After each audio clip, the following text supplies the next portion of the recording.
Pour tous mes abonnés, n'oubliez pas de cliquer sur la petite cloche qui s'affiche juste à côté du bouton abonner pour recevoir des signaux à chaque nouvelle vidéo.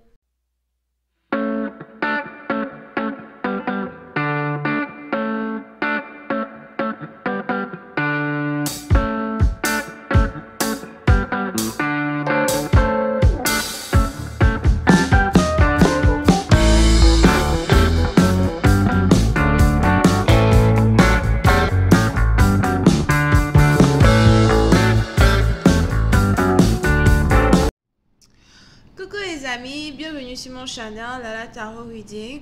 Donc aujourd'hui je voulais faire une lecture pour les personnes du signe zodiaque Cancer pour la période du 18 au 20 avril 2020. On va voir un peu ce qui se passe avec vous. Merci de bien vouloir vous abonner à mon channel et de cliquer sur la cloche qui est juste à côté du bouton abonner pour recevoir des notifications à chaque nouvelle vidéo que je poste. Les énergies sont interchangeables. Cette lecture est une lecture générale. Et si jamais elle ne résonne pas avec vous, c'est juste que je n'ai pas de message pour vous aujourd'hui, ok? Par contre, si vous avez besoin d'une guidance privée avec moi, n'hésitez pas à cliquer sur le deuxième lien juste en bas de mes vidéos ou encore aller juste sur mon site qui va s'afficher tout au long de la vidéo. As well. Excusez-moi, je bois du jus. C'est vrai que je bois du jus, j'ai juste des... whatever. No need to talk about that. Okay. Hi, angels, please give me a reading for my Cancerian. Thank you so much. Can I please have a reading for my Cancerian energy? April 18th through the 20th. Angels, please give me a reading for my Cancerian energy, April 18th through the 20th. Thank you so much. Angels, please give me a reading for my Cancerian energy, April 18th through the 20th. Les cancers, pour une certaine partie d'entre vous, il est probable que vous êtes actuellement ici dans une situation où vous essayez de regagner la confiance d'une personne, ou encore on a ici une personne qui essaye de regagner votre confiance, ok? On est ici dans une situation où vous pouvez ici être dans une relation avec quelqu'un du gouvernement, quelqu'un qui est dans l'armée. Pour une autre partie d'entre vous, il est probable que vous avez ici affaire à votre ex-fiancé, ex-mari. Mais on est ici dans une situation où je vois un homme qui a l'impression qu'il est pris au piège. On a ici un homme qui a l'impression qu'il est pris au piège par l'amour.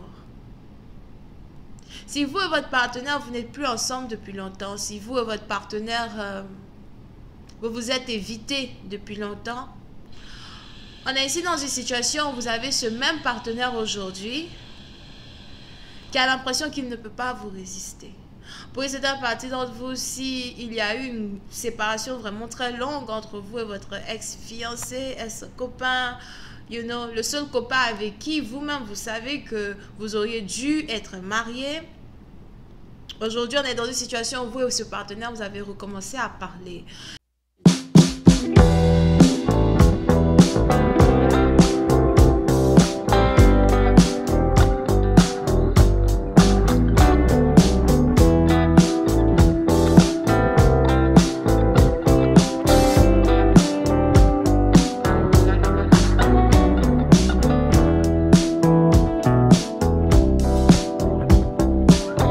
Et à force de parler avec vous, à force de vous lire, à force de vous voir, à force de regarder vos photos, parce que je vois ici quelqu'un aussi qui vous observe, qui regarde vos photos, encore qui vous observe travailler ou something. On a ici quelqu'un qui est pris au piège par l'amour. Je me rends compte que j'avais toujours des sentiments pour toi. Je me rends compte que je voulais toujours être avec toi.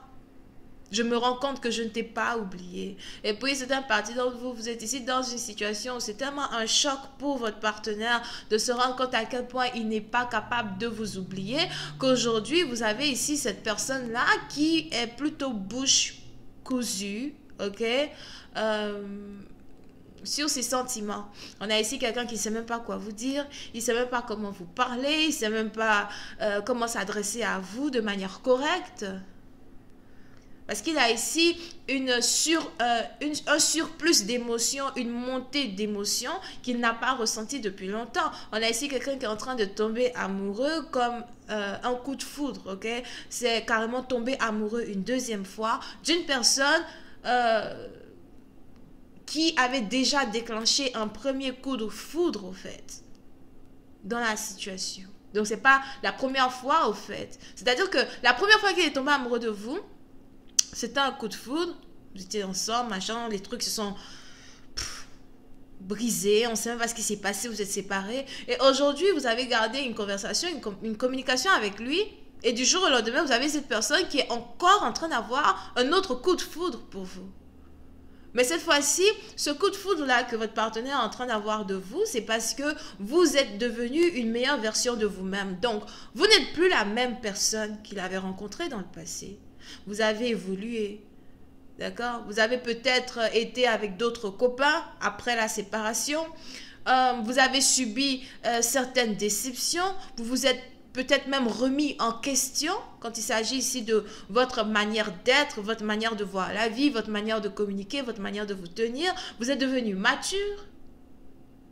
Pour une autre partie d'entre vous, par exemple, si vous avez aujourd'hui 26 ans, peut-être c'est quelqu'un que vous avez rencontré quand vous étiez encore plus jeune, donc 22, 23. Et aujourd'hui, vous avez un caractère, par exemple, d'une femme mûre, mature, indépendante, successful.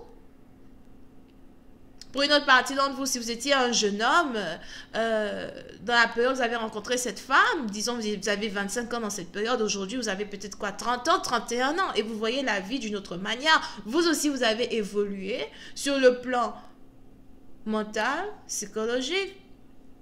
Et le fait qu'il y ait ici un retrouvaille entre ces deux partenaires qui ont eu à grandir séparés, après leur séparation, ils ont eu à grandir dans peut-être différentes villes, différentes cités, différents environnements. Vous êtes ici dans une situation, aujourd'hui, vous vous retrouvez, ou encore aujourd'hui, vous recommencez à communiquer et vous vous rendez compte qu'au fait, la première fois où vous avez eu ce coup de foudre, ce n'était pas par hasard. Parce que vous avez tellement de choses en commun que même en évoluant de manière séparée, quand vous vous retrouvez, c'est un peu comme les pièces d'un puzzle, qui s'accordent like this. So, vous avez peut-être différentes valeurs, mais vos différentes valeurs sont complémentaires. Vous êtes capable de vous entendre, vous êtes ici capable d'être partenaire.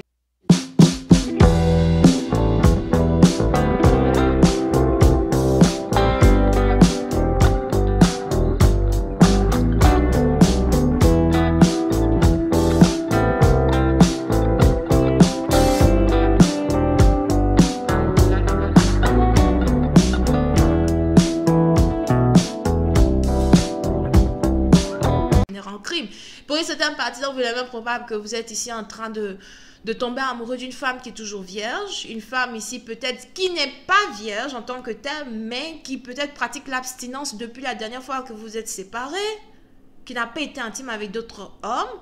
Ça aussi, c'est quelque chose qui risque de vous étonner quand vous allez apprendre ça. Quelqu'un qui n'a pas donné son biscuit. Les copines, les filles.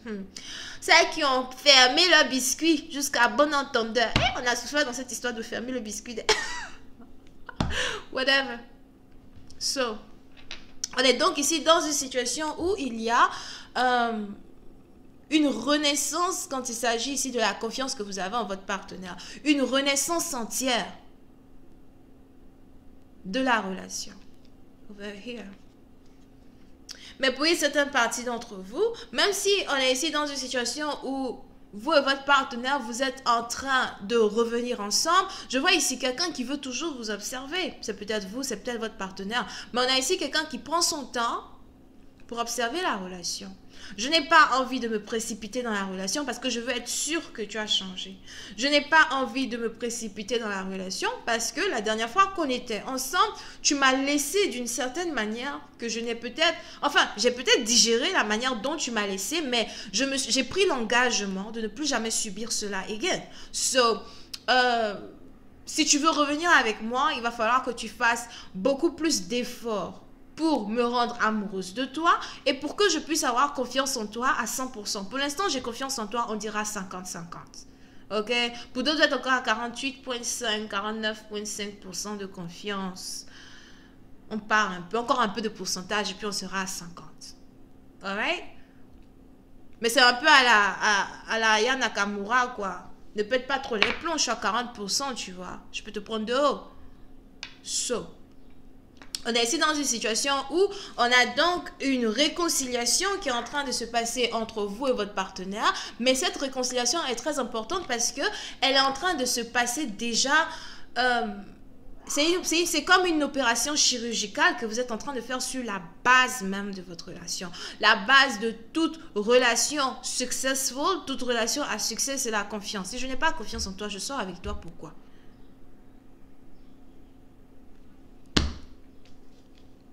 Ok? Over here. So, pour certaines parties d'entre vous, I told you, pas. Pour certaines parties d'entre vous, on est ici as well dans une situation où on a un mariage qui va carrément être reconstruit entre vous et votre partenaire. À force de parler avec vous, à force de communiquer avec vous, vous avez ici votre partenaire maintenant qui a l'impression, ok, you know what? J'aurais vraiment dû t'épouser la première fois. Tu es vraiment celle avec qui je devais être. C'est avec toi que je suis censée me caser. C'est avec toi que je suis censée avoir un enfant. Si vous n'avez pas encore d'enfant avec quelqu'un. Pour une autre partie d'entre vous, par contre,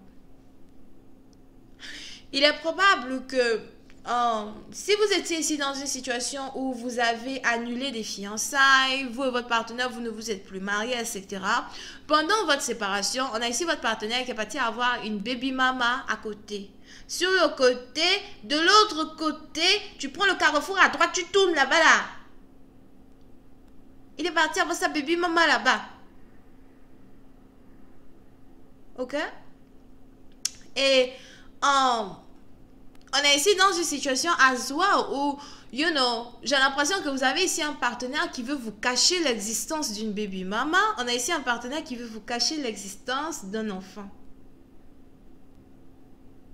Et ça, déjà, ça met ici la réconciliation un peu en ambiguïté. Parce que si tu veux qu'on revienne ensemble, dis-moi everything. Montre-moi ton linge sale, je te montrerai le mien. Non, non, non, non. Tu me montres ton linge sale, je ne te montre pas le mien. Te montre pas le mien, montre-moi pour toi d'abord, ensuite on verra après.